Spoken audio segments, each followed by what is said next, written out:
aklat ng Isaiah. In the book of Isaiah. Arise, shine, for your light has come, and the glory of the Lord is present upon you. Bumangon ka, magningning ka, sapagkat ang liwanag ng ating Panginoon at kanyang kalwalhatian ay ang siyang magpapabangon sa iyo. So, purihin ang Diyos at sabi mo sa katabi pa, peace be with you, peace, peace, peace. Kailan natin ang kapayapaan. Okay? Kayo makakapuna po.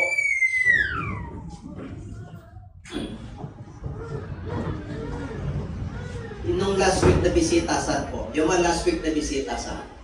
Pagitaas? Ayan, last week po. Saan yung mga nabaptize nung last week?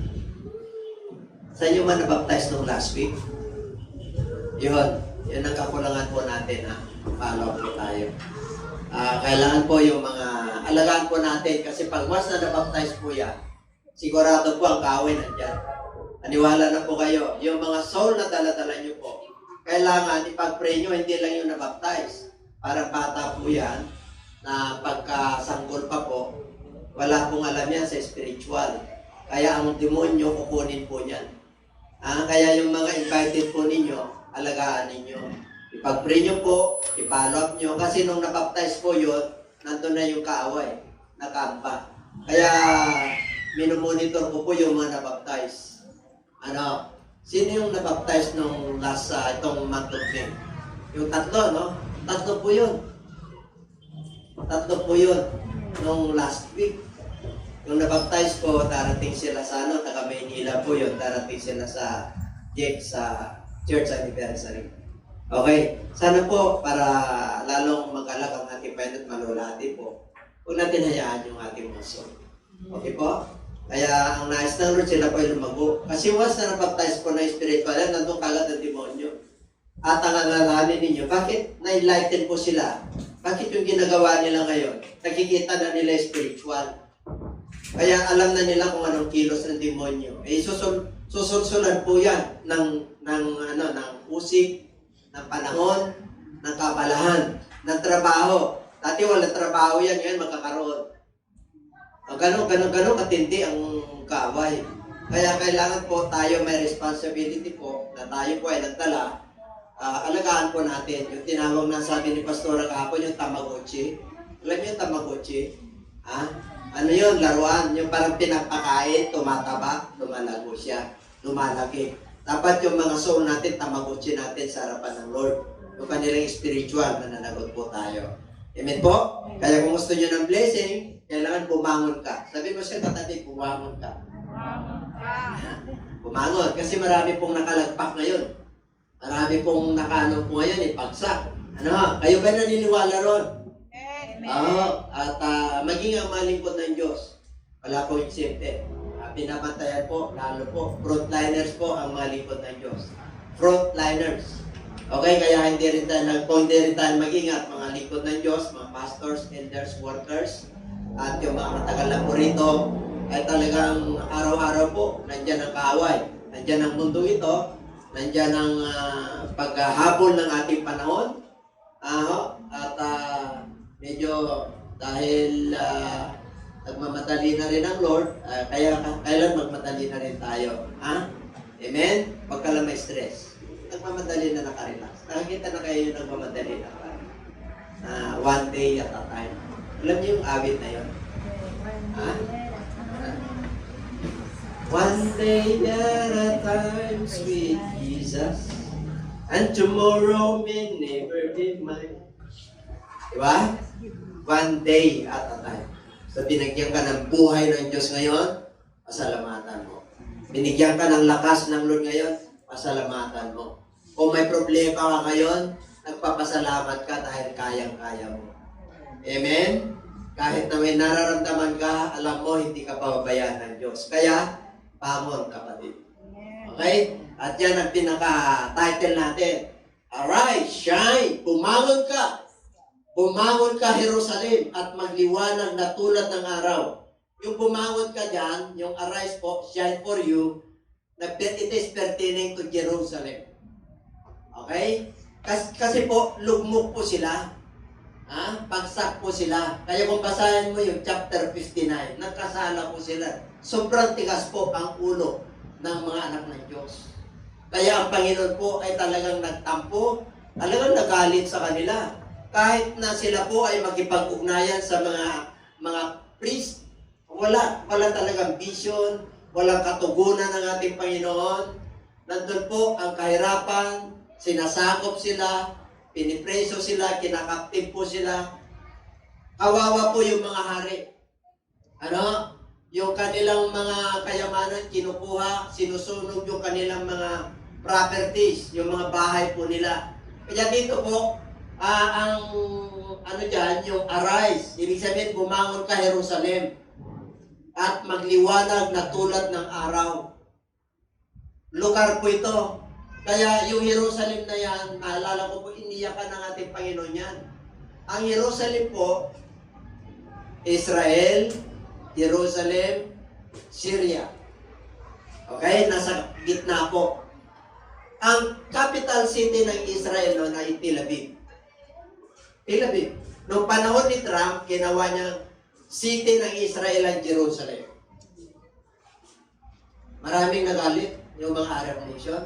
Napakarami.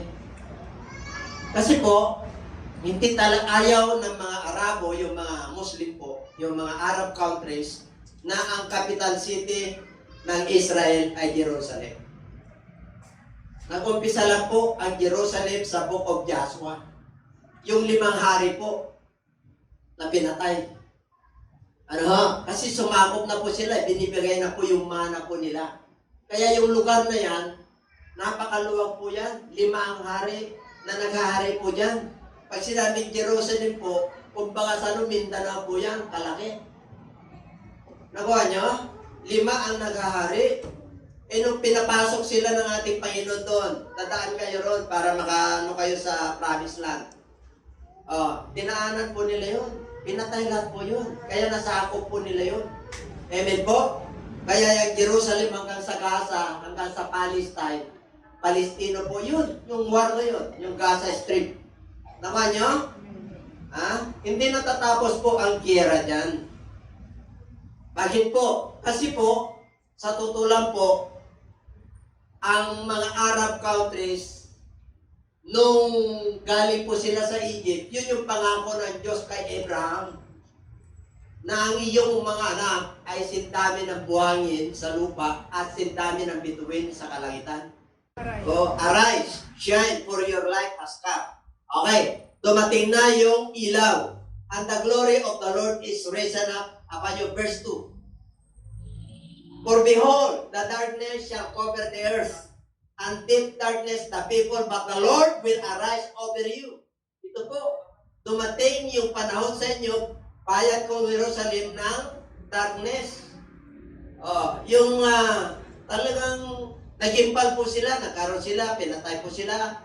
Hanggang sa panahon po natin ngayon, inuusig po sila. But the Lord will arise over you, and His glory will be seen upon you. Ngayon po, sa atin po, sa panahon po natin ngayon, sino ba yung ilaw? Asan ba tayo ngayon? Sa spiritual po, tayo po ay naupo ngayon sa bansang Israel. We are spiritual Israelites. Amen po? Kaya arise. Kaya bumangon ka. Bakit? Yung ilaw po eh. Sino ba yung ilaw sa mundong ito? Si Jesus Christ. I am the light of this world. John chapter 8. Anong sabi niya nung nangangaral pa? Nangangaral ang ating Panginoon. Kayo yung ilaw. Ngayon mga kapatid, verse 3, tingnan po natin. Gentiles na po yan. The Gentiles, tayo po yun. Okay? The Gentiles shall come to your light, and kings to the brightness of your rising. Nasakop po sila eh.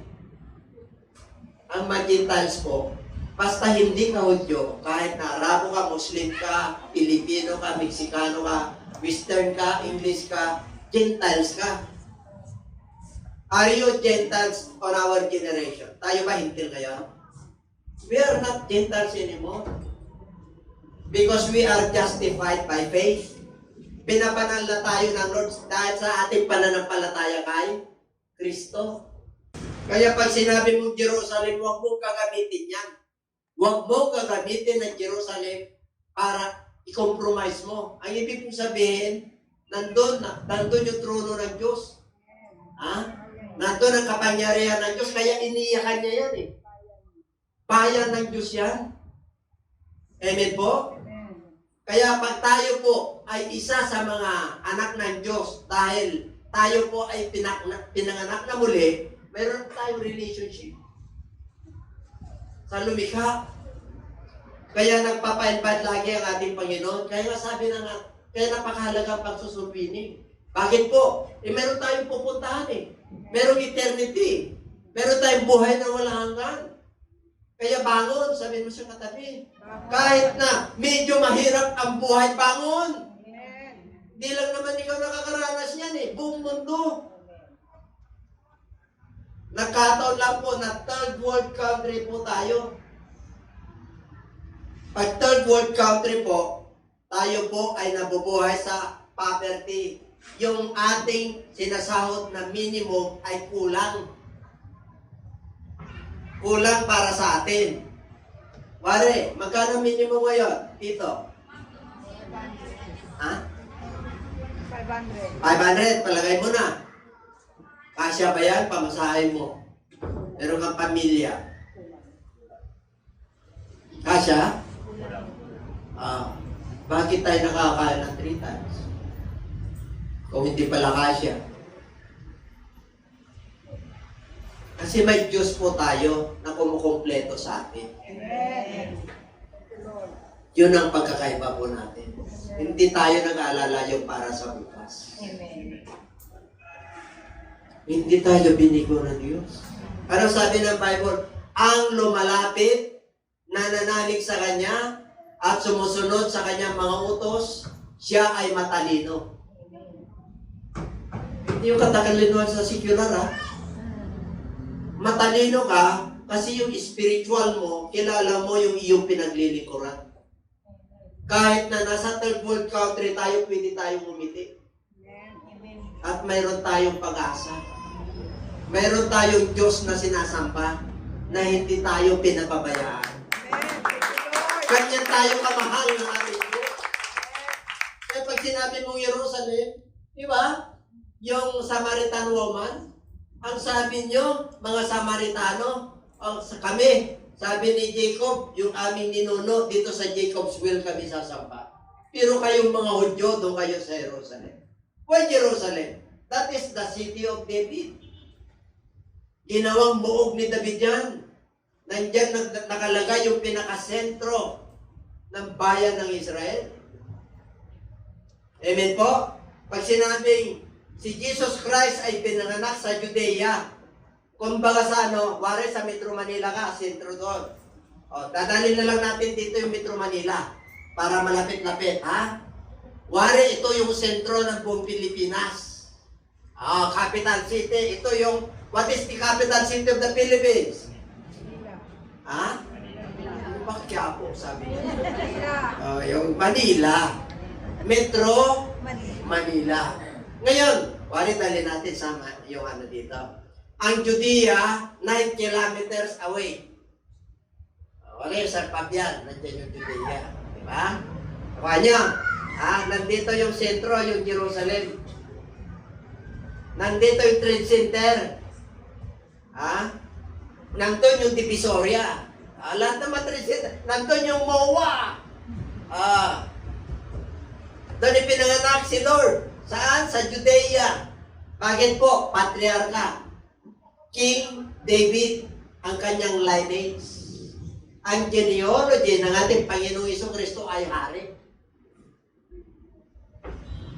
Kaya sa Judea, Bethlehem siya ipinanganak. And everybody say Amen. Kaya mapalad ka. Kaya hindi naniniwala yung mga nung panahon nila sila Herodes eh. Nandito na ba yung King of the Jews? Ipinanganak sa Jerusalem. Kaya nabahala po sila kasi magkakaroon pala ng hari. Akala ni King Herod, siya na yung hari. Kaya nung dumating yung mga pantas, yung mga wise men, galing sa east, Kala nyo yung galing sa East, nilakad po nila yun 2 years. Mga astrology po yun. Amen po, galing sa ibang bansa po yun. 2 years, nilakbay po nila yun. Alam po nila yung kapanganakan ng Misaya. At yung tala po ang guidance nila. Amen? Akala natin ilang araw lang yun. Hindi po. 2 years. And everybody say amen. Amen. Ganon tayo inahon ng Diyos. Kapanganakan pa lang, hindi bumalik yung mga pantas. Kung po pwede, mag-worship din ako. Sabi ni King Herod balik kayo rito Kasi tinanong niya yung mga yung mga elders yung mga Hudyo. Kasi nandito sila, nasakop nila Jerusalem kasi mga yan, Romano. Kaya sabi niya, tinanong niya yung mga high priest, saan ba ipapanganak yung King of the Jews? Sa Judea. Nandun, nasusulat Sa Bethlehem, nasusulat ngayon, itong mga wise men, ay, totoo pala to. Opo. Kaya, siniyasat niya. Halika kayo rito, wise men. Marami po yun, hindi 3. Hindi si Melchior, hindi si Baltasar, at saka si Gaspar. Hindi po. Marami po yun. Kung 3 lang maglalakbay ng 2 years, dala nila ng pamilya. At kasabi siyerto po sila, ay mamamatay po sila. Marami po yun na traveler na wise men. Kasi gusto nilang makita yung Misaya.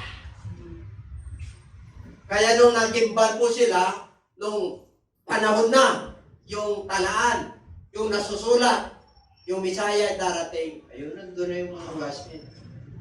Nakita ba nila? Nakita nila. Winership nila. Ano dala-dala ng mga wise men? Gold, frankincense, and myrrh. Puro mahalaga yun. Kaya pag nag-alay tayo sa Lord, yung panahon natin ay mahalaga. Yung talent natin ay mahalaga. Amen? Yung treasure natin ay mahalaga. Kaya yung time nyo na binibigay sa Lord ngayon ay mahalaga. Amen. Kasi sa Diyos ito, hindi po tayo nag-meeting dito sa secular school. Ang school po natin ay school of ministry. Tinuturuan tayo ng Lord sa mga bagay na spiritual. Amen? Amen? Okay, palakpakan natin ang ating Panginoon. Gentiles, tayo yun! Tayo yun. Suminag yung liwanag. Bakit po? Ay yung hari ng mga hari dumating. Para tayo ay tumayo. Para tayo ay bumangon. Nagkaroon tayo ng pag-asa. Kailan? Nung dumating ang Misaya. Amen. Kaya sa Book of Luke, nung pinanganak ang ating Panginoong Isus, the joy of the world. Joy to the world, the Lord has come. Let earth receive her King. Diba? Nagkaroon po ng glad tidings and joy sa lahat, maging tayo po ay kasama. Kaya pagdating pa lang ng ating Panginoon, bago pa lang ipinanganak, hindi na bumalik yung mga wise men. Bakit po papatayin sila ni King Herod?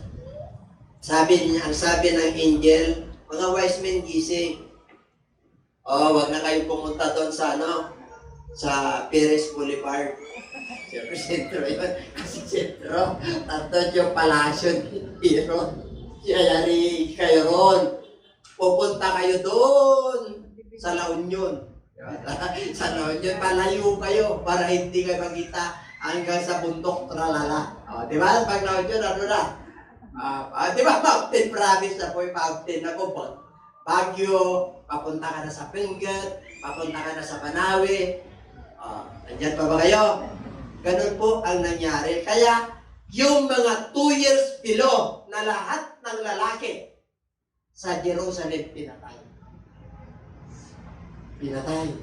Kasi, kaya niya pinapatay lahat. Doon walang isinte. Lahat ng nakasensos, saan pinanganak yan? Sa ospital, sa partira. Ano yung partira? Hilot. Yung hilot. Kasi hilot nun wala pang nasarit nun, wala pang trauma, wala pang ano nun Amen? Kaya nung lumabas tayo, hilot. Pero kung modern ka na noon, midwife. Amen? At lalong modern ka ngayon, cesarean ka na. Amen? Kasi meron na tayong pera. Magkano cesarean ngayon? 100,000. Noong panahon mo? Hindi uso. Noong panahon namin, hindi pa uso. Kasi pinipilit na lumabas, kaya normal ko lang. Pero, sagana naman ang pagpapala ng Diyos, hindi naman siya hirap. Kaya, every year kami. Hindi pala hirap, every year. Tapos, cut na lang. Brightest of the Lord. Rising. Sabi mo sa katabi, paalam na. Tingnan nyo. Sa gitna, lift up your eyes all around and see thee all gathered together. They come to you. Your son shall come from afar, and your daughter shall be nursed at your side. Itong mga hintil nito, ito ang gagamitin ng Diyos para kayo ay sasagana. And everybody shout, praise and Lord. Oh, tingnan nyo. Verse 3 and verse 4. Tapos na. Lift up your eyes. Why? Around you. Sinabi ko na yan. Your daughter shall nurse at your side. Kaya kayong Jerusalem, itong mga hintil na to, gagamitin ko. Yayabong kayo. Titignan nyo yung ano nyo, no? Captives kayo dati. Pero, ang sagana nyo na ngayon. Amen? Ano pa? Redemption. Tignan nyo. Sino yung Redeemer natin? Isaiah 59:20. The Redeemer will come to Zion. Saan nakalagay yung Mount Zion? Sa Jerusalem. Yan yung quota attributes ni David. Kahit na gaano karami ang kaway po nila, pag sila po ay nakapasok na dyan, huwag kang papasok dyan. Yani kayo. Sama nila ang Diyos. Amen? Hindi nyo alam yung pasikot-sikot. Ha? Kaya, bakit? Nandun yung tagapagligtas. Ililigtas sila. Diba? Yung Zion na yan, mga kapatid, the city of David, dyan siya gumawa ng kanyang refuge. Ha? And those who turn from transgression in Jacob, says the Lord. Maluwag yan, sige pa, hanggang 21 yan. Meron pa? Meron yan. Then you shall see and become the radiant. Okay, hanggang 20 lang ba? May 21 ba yan? Yun. Pakibasa. As for me, says the Lord, with them, My spirit sa kasapan nyo. and my Word. words which I have put in your mouth shall not depart from your mouth, nor from the mouth of your descendants, nor from the mouth of your descendants. Sino rin sabi? Says the Lord. Ang Panginoon, For this time and forever. from this time and forevermore.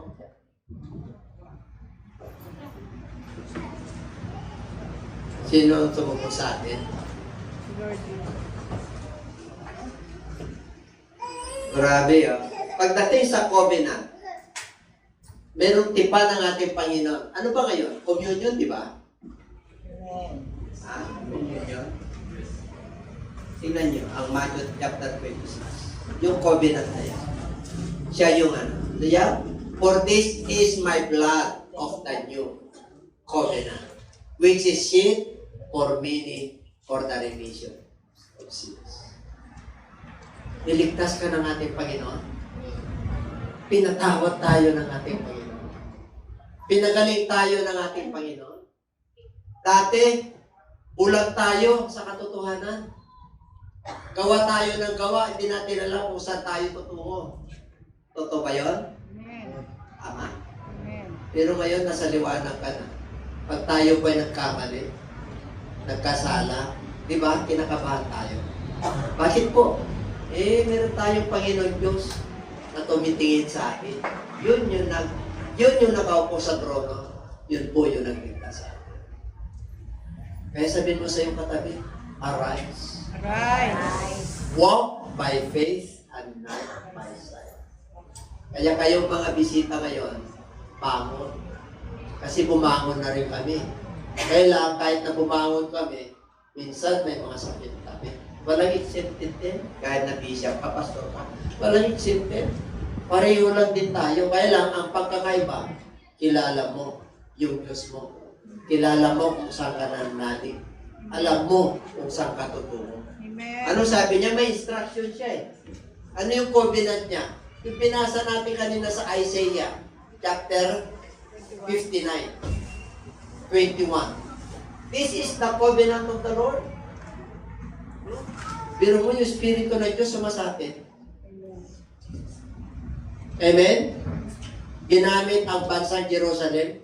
Doon galing ang ating Panginoon Jesus. Ha? Galing sa silangan. Diba? Yung mga wise men. Kaya yung mga ibang dito, may galing sa silangan, yung aming propeta, di ba? Alam nyo na yun. Hindi ko napapanggitin kung ano yung galing sa silangan. Tapos si Kristo, alam nyo na.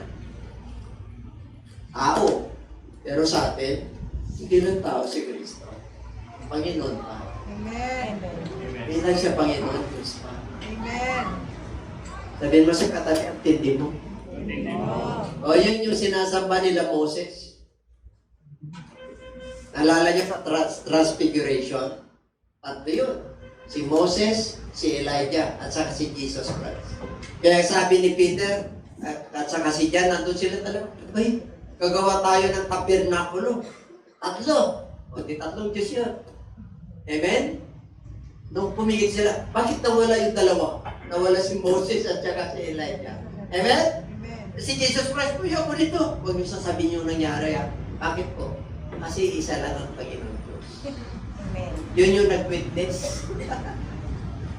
Si Moses, na inilibing ko na hindi namatay. Panahon nyo ngayon, 2,000 years ago. 2,000 years ahead. Amen? Amen. Alam nyo, nung panahon po ni Kristo, mga kapatid, sa book of Isaiah, 740 years before Christ yan, bago panganak. Easy. Pag sinabing AD, Annos Domini, ibig sabihin after the resurrection of Christ, nagkaroon tayo ng gospel, yung Matthew, 55 years after, sinulat po yan. Hindi ganun kadali yun. Itong kasaysayan na to, yung Book of Malakay at ang Book of Mateo, 400 years po yan ang pagitan. Amen?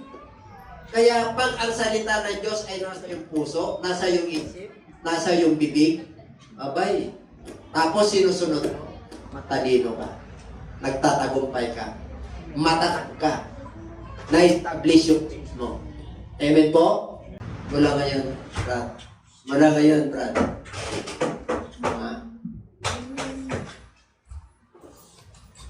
Pag narinig mo ang salita ng Diyos, sabi pumupukpukan.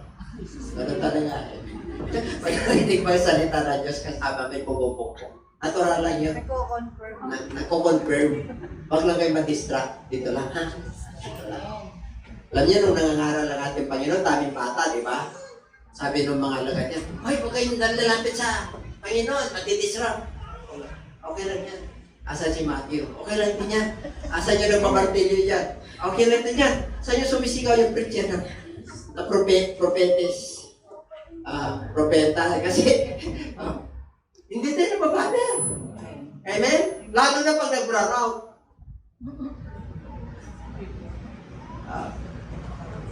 Alam nyo, sinanay na kami ng Diyos doon sa pinayunan namin sa Bulino. Pag pipreach kang ganon, tapos ang daming tao, tapos wala, hindi kayo magkakatinginan. Tahimik na yung mga, wala pang cellphone noon. May mga flashlight po sila. At magdadala ng Petromax. Kahit na yung litit ko lumalabas, okay lang. Anong naging resulta? That was 24 years ago.